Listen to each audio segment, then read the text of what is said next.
శివంగి వంకాయ పులుసు. దానికి కావాల్సినటువంటి దినుసు దీంతో 2 కప్పులు ధనియాలు, అలాగే దీంతో ఒక ఇన్ని గుప్పెడు బియ్యం, 1 కప్పు శనగపప్పు, 1 కప్పు మినప్పప్పు, 1 చెంచాడు అనమాట జీలకర్ర. ఇవి వీటిల్ని ఇంటిని ఎండుమిరపకాయలు ఉండాలి, 1 గుప్పెడు ఎండుమిరపకాయలు. మీరు ఏం చేస్తారంటే మొదట కళాయి పెట్టుకుని, కళాయిలో నూనె వేయకుండా ముందు ఈ శనగపప్పు మినపప్పు వేయించుకోండి. ఇవి వేయించి పక్కన పెట్టుకున్న తర్వాత మెంతులు ఇవి వేయించేసి పక్కన పెట్టుకోండి. తర్వాత 3 స్పూన్ల మెంతులు, 3 స్పూన్ల మెంతులు. ఈ మెంతులు వేరే సపరేట్గా దోరగా మాడకుండా సన్న సెగలో వేయించుకోండి.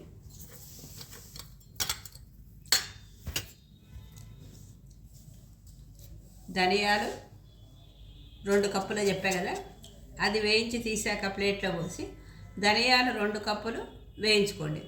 వేయించి లాస్ట్లో ఈ జీలకర్ర వేయండి. జీలకర్ర వేసి అవి దింపి పక్కన పెట్టుకుని కళాయిలో 1 చెంచా నూనె వేయండి, కొద్దిగా నూనె చాలు. వేసి ఈ గుప్పెడు ఎండుమిరపకాయలు అందులో వేసి వేయించండి. అవి బాగా దోరగా వేగాలి, నల్లగా మాడకూడదు. నల్లగా మాడితే పులుసు నల్లగా వస్తుంది, అందుకని ఎర్రగానే వేగాలి. ఇవి దింపే కింద పెట్టుకున్నాక ఈ అల్లం ఎల్జీ ఇంగువ 1 ఇంత స్పూన్ ఇంగువ ఆ మిరపకాయల మీద వేసేయండి. ఆ నూనెకి ఆ వేడికి వేగిపోతుంది, మరి మీరు మళ్ళీ స్టవ్ మీద పెట్టక్కర్లేదు. ఇప్పుడు ఇవన్నీ మిక్సీ చేసుకోండి. చల్లారాక మిక్సీ చేసుకున్నాక ఈ మాత్రం చింతపండు, 1/2 కిలో వంకాయలకి ఈ మాత్రం చింతపండు వేడి నీళ్ళల్లో వేయండి. వేస్తే తొందరగా మెత్తపడుతుంది. దాన్ని పిసికి చిక్కటి పులుసు తయారు చేసుకోండి. పులుసు చిక్కగా ఉండాలి, నీళ్ళుగా ఉండదు. ఇప్పుడు ఈ వంకాయల్ని స్టవ్ మీద నూనె పెట్టి ఆ నూనెలో వేయండి.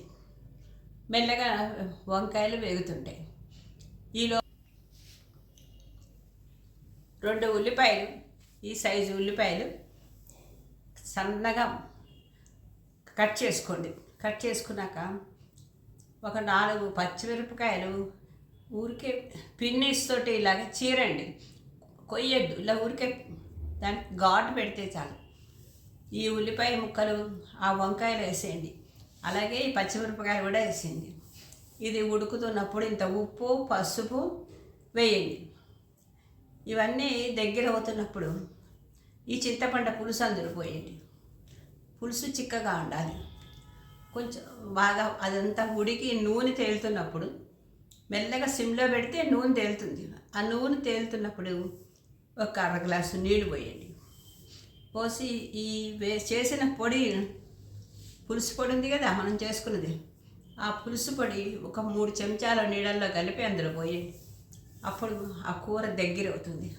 కూర దగ్గరగా, పులుసు పొడి మాత్రం మెత్తగా చేసుకోవాలి. ఈ కూర దగ్గరగా అయ్యాక అలా ఉంటే బాగుంటుంది. ముద్దపప్పు అన్నం పులుసు నంచుకు తింటే ఎక్కడికో వెళ్ళిపోతారు. దీన్ని శివంగి వంకాయ పులుసు అంటారు. వంకాయ ఎలా చేసుకున్నా కూడా అమృతంలాగే ఉంటుంది. ఈ పులుసు పొడి అనేక రకాల పులుసుల్లో వాడుకోవచ్చు. ఇదే పాడైపోయేది కాదు. ఒకసారి చేసి పెట్టుకుంటే 1 నెల రోజులు వాడుకోవచ్చు.